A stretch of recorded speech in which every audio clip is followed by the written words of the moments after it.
President Trump, tariffs, you know, it's scary.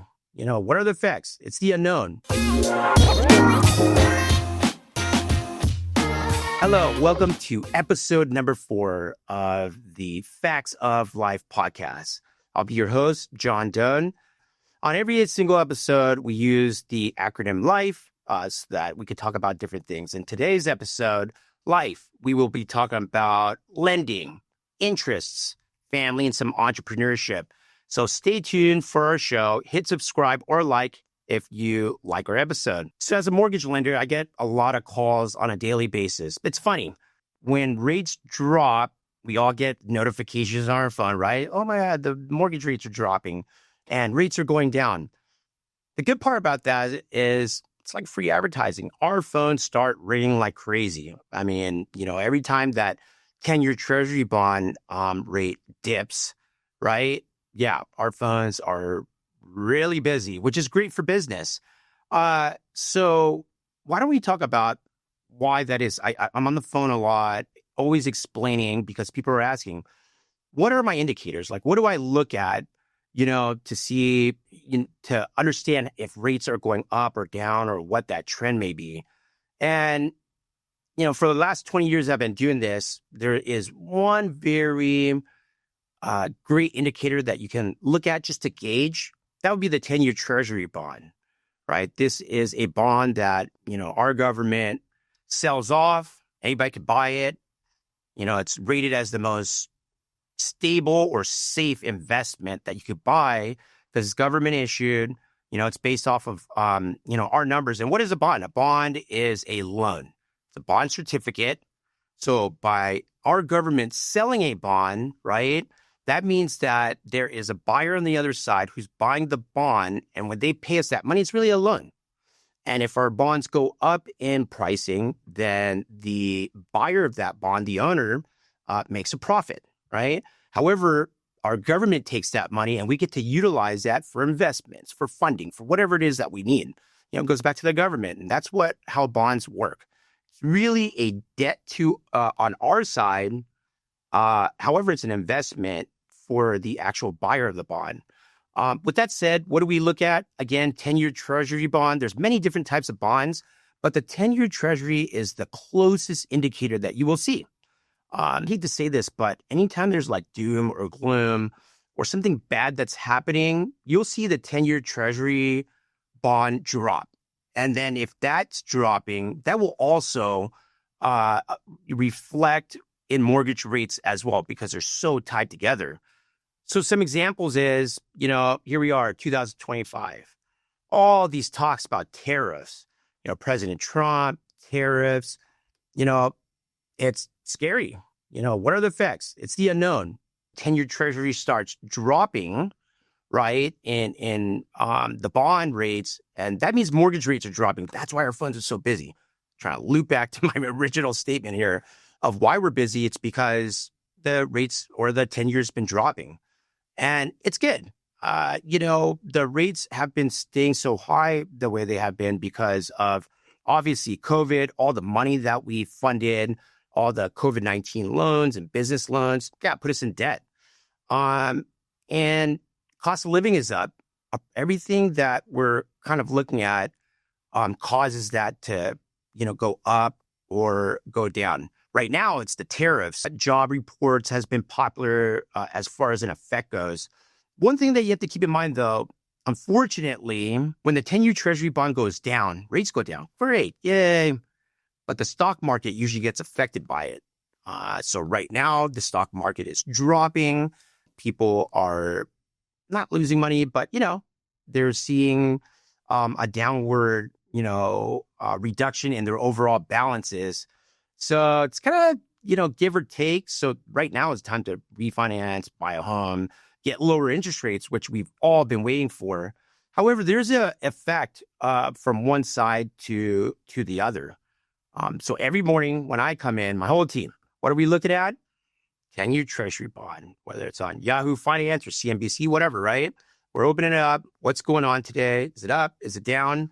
And we'll reference through and kind of look at that every day to determine how things are going to go. speaking of the 10-year treasury bond and stocks and, how it affects everything, as you probably already know, and if you don't, if you refer back to episode 1 where I talk about myself, actually a scoutmaster for scouting troop, over 100 kids that I'm scoutmaster for. And, one of the rewards that I think I get is I get to mentor, teach, talk about things that you don't learn in school or that other parents may not talk to the kids about.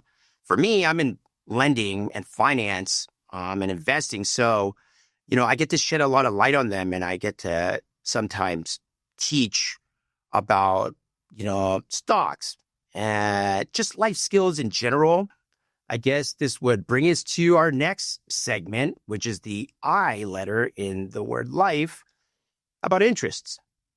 And the interesting part about this is that, a lot of teenagers don't really know about finances. So I talk to them about, I don't know, credit scores and getting paid or saving money or just a lot of different life skills that they wouldn't know about. So sometimes I'm like driving, we're going on campouts. Some of these rides are like, I don't know, hour or 2 hours. So, we talk about all different kinds of things in the car. And some of those things that I always bring up is like, do you understand how stocks work? Do you have any money in stocks? Do your parents get you a credit card? And so all these questions always pop up. But again, very rewarding to be able to shed that light onto such young teenagers that, again, may or may not know, anything about finances. And it's very surprising how much they don't know. And anyways, yeah, like I was saying, it really is rewarding to be able to shed that light on them. The other night, we were at a meeting. Every Monday night, I have a meeting with the scouts, right? The whole troop comes, boys, girls, everybody, patrols, all that stuff. Very fun. But at the end of every meeting, we have to do something called the Scout Masters Minute. If any of you watchers or listeners are in Scouts, you know what I mean. We close our, meeting with a Scout Masters Minute. So in that minute, I am to bring up, and I get timed to send a message that may be meaningful, in 1 minute. And I felt pretty proud about this last one that I gave as far as a Scout Masters Minute. So this is what I said. Clock starts ticking, timer's on, and I start with saying, hey, Scouts, life is like climbing a ladder. And what I mean by that is, as you're climbing this ladder, you're always looking up at the person that's, above you. And you're always trying to compete or compare, and you're always trying to reach that person. And you're trying so hard at trying to compete or meet that or beat that person that you kind of forget like the end goal, which is to steadily climb the ladder. What you don't understand or never stop to think about is just stop, pause, look down. And when you do, you'll realize that there's another person below you thinking the same exact thing as they look up at you. And so the point is, stop competing, stop comparing. It's not about that. Just hit the goal by climbing the ladder. Climb it good, climb it strong, climb it fast, whatever, but it shouldn't be about the person that's above you, right? Wow, what a great, I didn't know. I mean, I've been telling my kids this analogy or example for quite some time since they've been young. But when I spoke about it, there was like 80 people in the room, scouts and parents. It got really quiet, surprisingly. And everybody started applauding. I had no idea. I got a little shocked that people actually really were impressed or liked that Scoutmaster Minute. It was good. I felt good about it. It felt really, really rewarding, which makes me really happy. It's good because it shows my kids, up there. And I don't know, I could be wrong, but I see a little effect. I think they like that I'm up there sometimes. I don't think they like the idea of it, but when I'm actually up there and leading and speaking, I don't know. I'm trying to show some example or set some examples for them. They don't see me at work on a daily basis where I'm leading. And this is a great opportunity for them to get a glimpse of that. And I have a feeling that even though they say they don't like it much, I think they do. And that is rewarding. That makes me feel pretty happy. With that, that would then lead us into our next part. I guess it's perfect timing. It's talking about the F in life, which is family. Very interesting. We were talking about the stock market. We're talking about mortgages, talking about scouts and things like that. Last night, I actually went to go, it's tax time, right? It's March. So a lot of people go consult with their accountants, bookkeepers, and things like that. And some interesting things, you might have seen this on TikTok. There's so many different videos on this.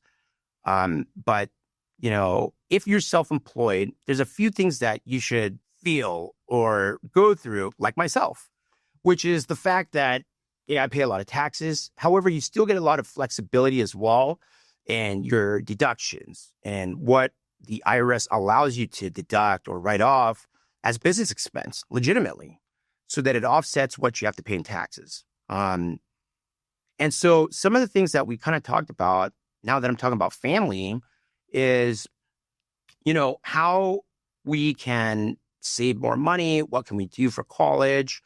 How do I, save money on taxes for college, funds or whatnot. And so we talked about like a 529A and some other things. However, I wanted to touch on, setting your kids up on payroll. If you're self-employed, that is, you own a company, you're self-employed, you have the ability to payroll, you can put your kids to work, you make them do things part-time if they want to, and give them a real job. And if you do, you can W-2 them, put them on payroll. And not only that is that better for your business, because now you have more expenses, right? Payroll, employee expenses is what it would fall under. However, I think it's a really good lesson for them to learn about, taxes and payroll and direct deposits. Again, just another good life lesson, I think, in my opinion, to show younger teens or whatnot what that process looks like. And what I'm thinking is, what our accountant was saying, which I thought was really good advice, is not only does that help our company with that, but there's another benefit. So I hate talking about this, but health insurance, so expensive if you have a small business, small meaning like under 40 people, 50, which that's us. So expensive because you don't get the benefits of these like huge group plans with discounts. So I have a family of 6. It's myself, my wife, and 4 kids, right? So it's 6 of us. Our medical insurance, I think we were paying around $1,900 a month before we renewed, and it popped up to like $2,600 a month. I was like, this is crazy. I mean, that's just medical. Dental, I think, is like another 100, and then we got vision. So I'm like 2,800 in. And it's just really expensive. The point here is if you do give your kids a job and they have the ability to work or whatnot, you can put them on payroll and they can get their own health benefit. A group or family health insurance plan may be a lot more expensive. We have to go back and look at it. There's so many different options. But the point is, to save money, if everybody had their own individual plan, typically you can get a lot of discount. So for me, I went back and just looked at it because that was really intriguing for me with how much our insurance is going up. And if I split everybody up and they got their own, health insurance programs because it's coming out of their payroll or whatnot, I mean, I think the total cost would pop back down to like $2,000 a month. $600 a month is huge, right? That's just for medical. So I thought that was a really good, not hack. It's not really a hack, but it's a genuine or real solution to save money, right? Company has more expenses, generates less income, but it goes to the kids. And then, so the question is, what are they going to do with the money? Do they just get to go and buy wings and blow it all on Wingstop or, go shopping? No. We can have it direct deposited directly into a savings account. That's the college fund, right? So we're knocking many birds with one stone here. So look at that flow, right? If you're self-employed and your kids are able, you can put them on payroll. You can give them health insurance through through payroll. And then that'll save you money on your insurance overall for health. And then the money that they get paid goes into a savings account that'll pay for college. So you're accomplishing all different kinds of things. You know what? I take that back. I guess that is a hack. If I look at that formula right there, that's everybody should do that. I think it's great. And I think that all these little lessons too, just talk about family, leads me into just the E in life, which is entrepreneurship. That's me. So if you're an entrepreneur, you'll know what I mean. There's a lot of ups, there's a lot of downs, ebb and flow. So it's really like a roller coaster ride until you get things really figured out. And, I think all these lessons, what I'm trying to wrap in is these lessons, kids, adults, doesn't really matter. But what it does teach or set a foundation for, in my opinion, is what it takes to succeed. You see, again, if you refer back to episode 1, where I was doing like a bio on myself, you would have learned that growing up, my parents owned a dry cleaning business, hard to run it, tough business. And the number one lesson I got out of it was work ethic. However, thinking back, I wish I would have learned a lot more. Exactly what I, was talking about, which is what does it take to succeed?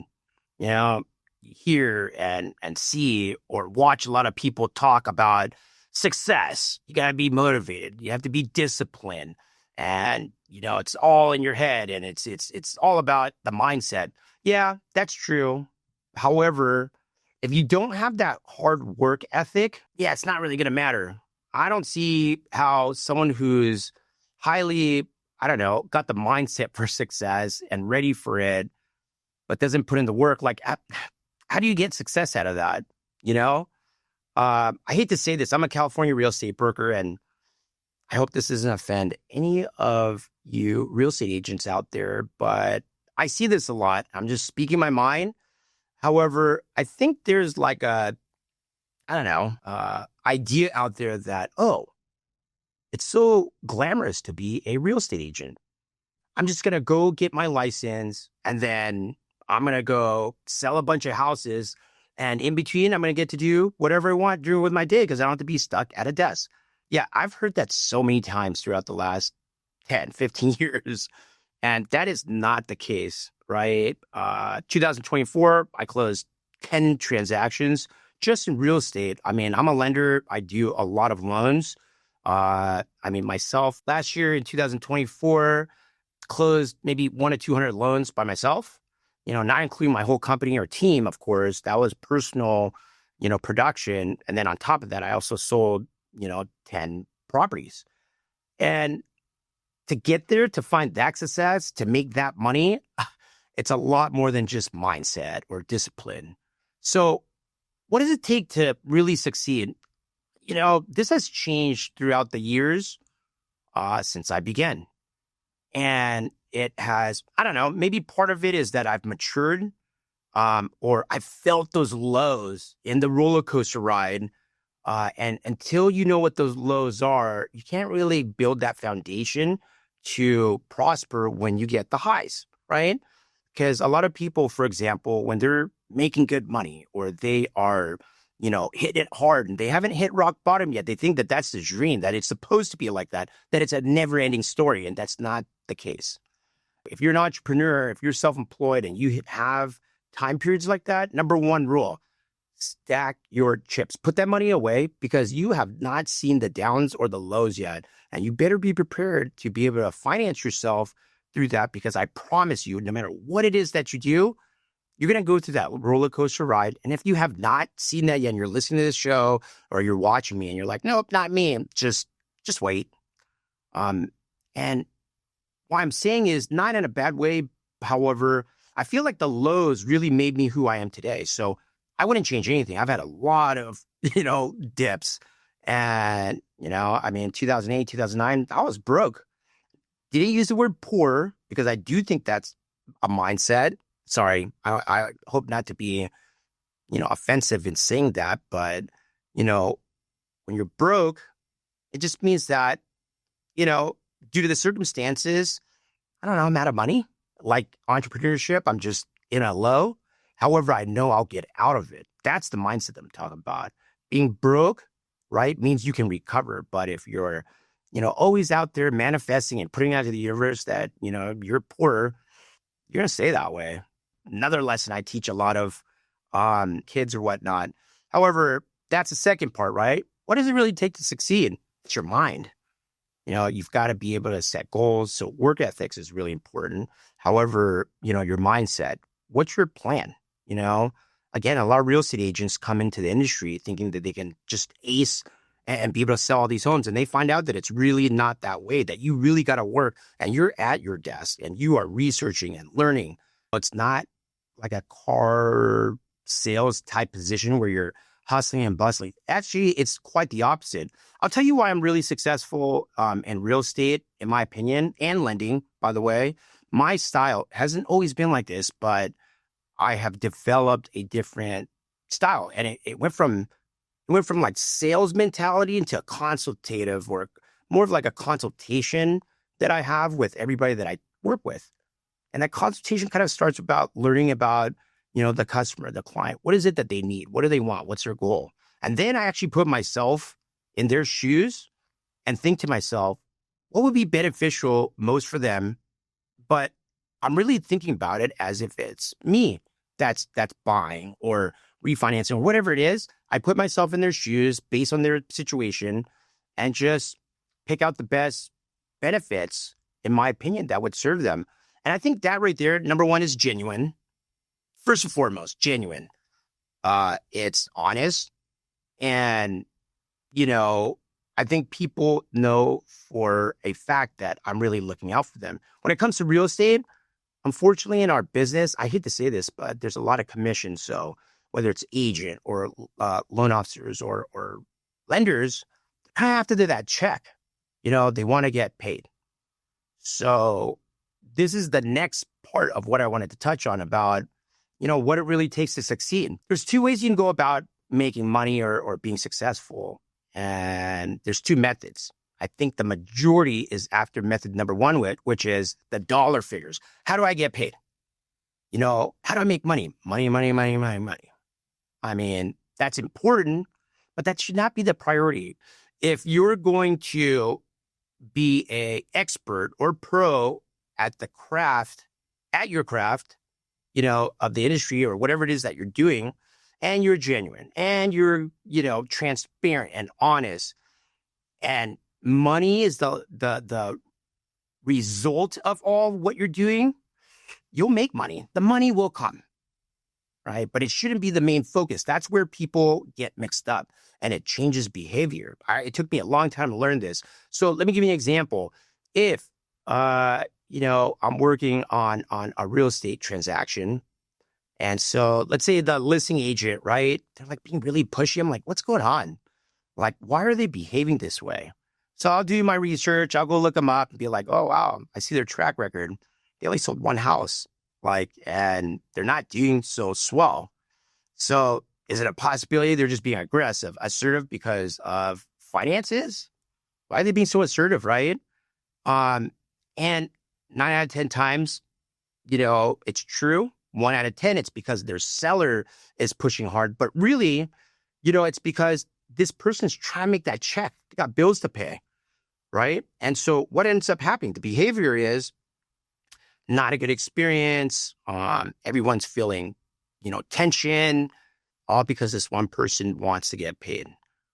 And if they would just know that, maybe that's the problem why they don't do more deals than they do, because of that attitude. I want to reset that attitude. And so if you're listening or watching and that's you got to reset that. You got to start over. Again, if you do all the right things and you build a reputation about doing it the right way, you will succeed. And if you succeed, money will come, right? Unless you're in an industry where, you make very little money. For example, if you're an entrepreneur as an Uber driver, there's really a cap on that. So that's not what I'm talking about. There's only so many good conversations or whatnot that you can talk about, but there's a cap on that income. That said, some of the things I want to touch about, right, just to review, is work ethic is very important. Being truthful, honest, genuine is super important. And the last main thing that I've got to really touch on again is profits, money, getting paid should be last. And it should be, again, a result of the value that you have added for what you do for a living to help people or to make money, no matter what it is that you do. And if you follow that formula, in my opinion, and you stack chips when it's times are up and you put money away in that piggy bank and you're conservative and frugal and, build up that stack of chips, I really do think that you'll have a higher chance of success and you'll be able to succeed in your journey in entrepreneurship. With that said, that's it for me today. This is a wrap for the Facts of Life podcast. Again, today we spoke about life, lending, interests, family, and some entrepreneurship. I hope you enjoyed. Again, hate bugging you, but subscribe or hit like if you liked what you heard or saw. See you on episode 5 next time.